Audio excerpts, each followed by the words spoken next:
Hey everybody, welcome back to my math channel, 2Min Maths. In today's video, we're going to be covering the product and quotient rules when it comes to derivatives.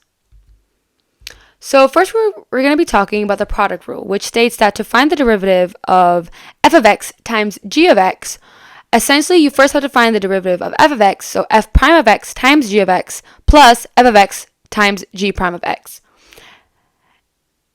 And now to figure out the quotient rule, if you're finding the derivative of f of x divided by g of x, you simply do f prime of x times g of x minus f of x times g prime of x all over g of x squared.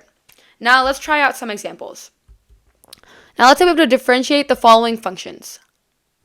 First up, we have h of x equals 3x squared minus 2 times 2x plus 3.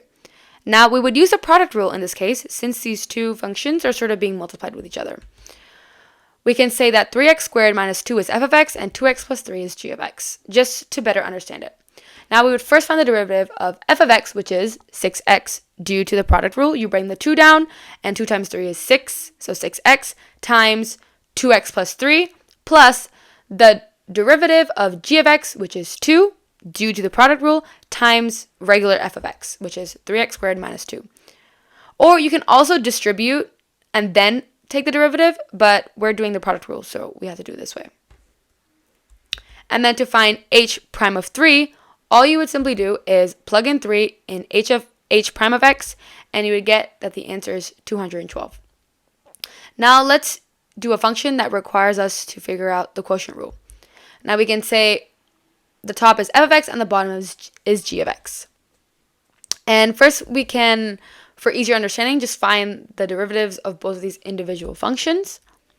And we can do so using the product rule.